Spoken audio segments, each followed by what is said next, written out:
This video was taped under actual job site conditions. During the course of this video, you will see people working both with and without the appropriate safety equipment. Proper safety equipment for monocoat fireproofing includes, but is not limited to, the use of a mask, eye protection, gloves, and a mixer dust cover. Proper safety equipment should always be utilized as recommended in Grace's material safety data sheets. Before working with any product, it is important that you obtain the correct safety information governing its use and adhere to the recommended safety practices at all times. Monocoat is a superior fireproofing material that meets or exceeds the highest standards for quality and in-place performance.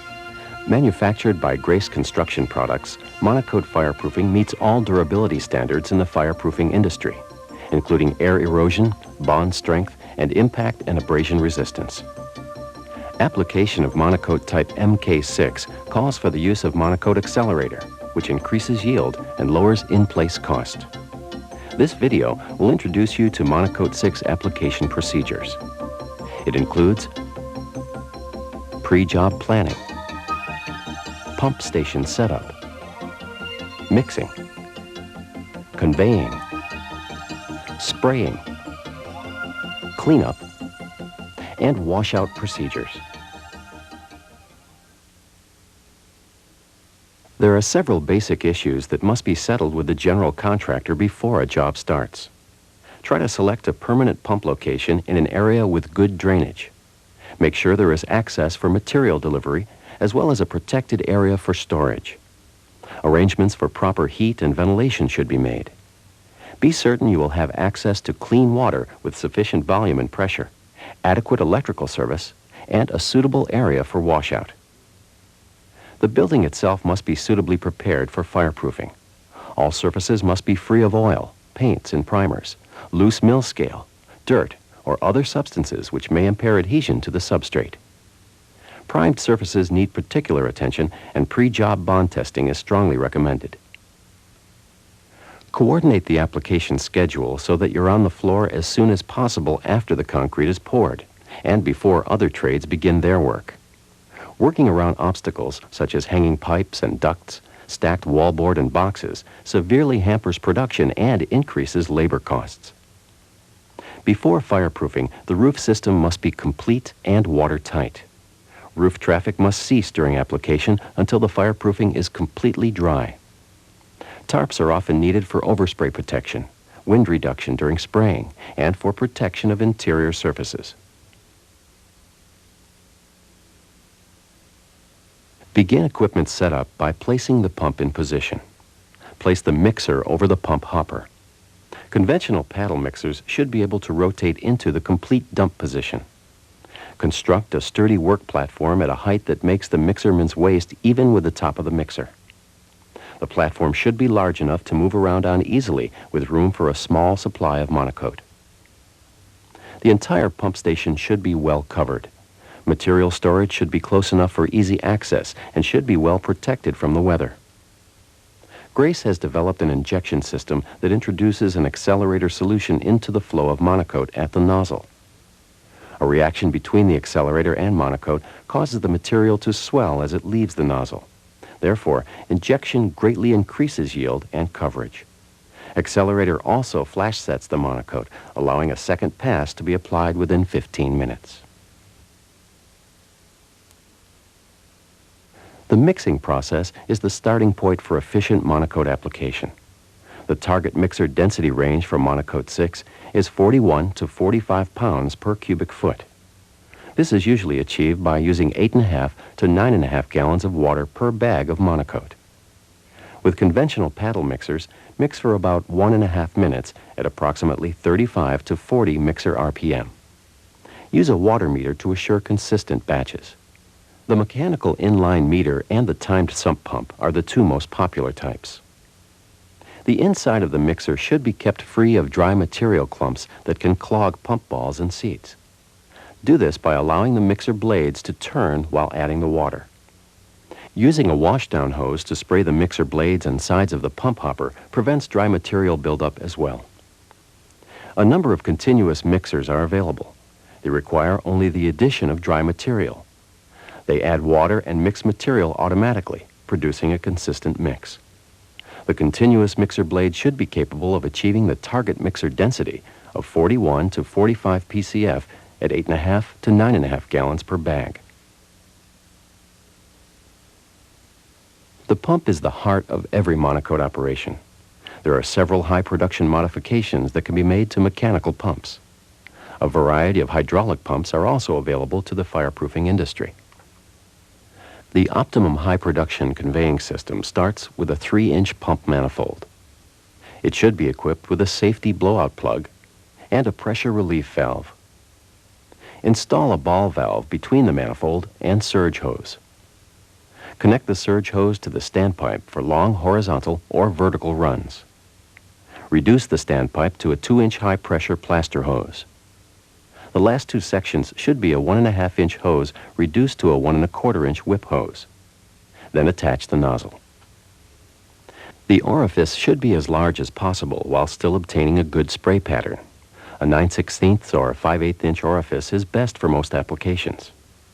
At low pumping rates, a smaller orifice will be needed. An orifice shield is highly recommended to reduce overspray and provide a well-defined spray cone. All reducers should be full flow and long tapered. Heavy-duty Victaulic type couplings are full flow and easy to disconnect. Because Monocoat 6 pumps with relatively low pressure, the opportunity to make parts of the conveying system smaller may exist. In some situations, hose can replace the standpipe, and the floor hose size can be reduced for easier movement. A 1-inch whip hose is lighter and easier to handle. The size of the conveying system should always be matched to the pumping volume and pressure.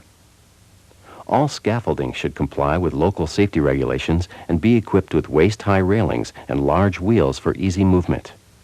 An open grate platform allows material to fall through and prevents slippery buildup. When spraying Monocoat 6, there are several things to keep in mind. Keep the pumping rate at a reasonable level to avoid excess waste and loss of thickness control. Use as little air as possible while still obtaining a good spray pattern. Keep the pattern directed at the steel and use the entire spray pattern. Measure the thickness while spraying. Anticipation of material swell increases the benefit of injection. When spraying beams requiring a 1/2-inch thickness, a short version of the special injection nozzle is usually attached to an extension pole with a ball valve. This assembly is mounted on a swivel for easy rotation of the nozzle. This nozzle setup allows more area to be covered faster with less movement when lighter thicknesses are required. The sequence for spraying a 1/2-inch beam should be as follows. Use the bottom of the spray pattern to build the flange tip, allowing the remainder of the spray pattern to cover the web and top flange. Then add thickness to the top flange and web as necessary. Next, spray the top of the bottom flange while continuing to build the flange tip. Keeping the pattern at 45 degrees, fill the flutes with a side-to-side motion. When more than one coat is necessary for beams requiring thicknesses of 7/8 of an inch and greater, a long version of the injection nozzle directly mounted to a swivel is preferred. This setup is lightweight and allows for accurate placement of material. For heavier thicknesses, spray the scratch coat as follows. Using the bottom of the pattern, spray the bottom flange, allowing the overspray to hit the web and top flange. Roll the top of the bottom flange to full thickness. Using the bottom of the spray pattern, close and build the flange tip while the remainder of the spray pattern hits the web. Then fill the flutes. When spraying the second coat, pay particular attention to the bottom flange tip. Add material to full thickness on the bottom flange and in the web area. On the final pass, thickness should be checked often. When spraying columns, the following technique is recommended. Spray both outside flange tips, allowing the overspray to go into the web. Next, spray the inside flanges while using the outside of the spray pattern to build the flange tip. Finish the column by adding thickness to the web. Bar joists are perhaps the most difficult type of steel to spray due to the small sizes of the steel segments and the higher fireproofing thickness. Fiberglass scrim or plastic netting should be used to cover the joist to reduce the amount of overspray. To attach plastic netting or scrim, pre-cut the roll to fit snugly between the top and bottom chord of the joist. Construction adhesives are the best means to attach the netting. Plastic gloves should be worn for protection. The adhesive should be applied to the cords and bars of the joist. Unroll the netting and firmly press it into the adhesive. Use a small trowel to spread the adhesive. Cut the netting around obstacles with scissors. When the adhesive is fully cured, spraying should start on the netted side of the joist. Spray the joist in the following manner. Holding the nozzle close to the steel, spray the top chord, allowing the top of the pattern to fill the flutes. Spray the bottom flange while building the flange tip. Spray the bottom chord as you continue to build the flange. Keep the nozzle close and spray the contour of the bars. It's particularly advisable to use an orifice shield when spraying bar joists to keep a tight spray pattern. For the best results when cleaning floors, scrape the floor as soon as possible after spraying. Never allow the material to dry before scraping. Certain conditions such as multiple pass spraying and hot, dry weather require special consideration. Consult your local Grace representative for the best method for your specific situation. The sponge-out procedure is recommended as the most thorough washout of the conveying system. Pump water to the nozzle, then stop the pump and remove the nozzle. Close the ball valve at the end of the surge hose. Remove the surge hose from the manifold and insert a soft 3-inch sponge. Connect the surge hose to the manifold, open the ball valve, and continue to pump water. Wait at the end of the whip hose and catch the sponge when it exits the hose. By injecting Monocoat accelerator into Monocoat type MK6, you will achieve higher yields, flash set, and lower in-place cost.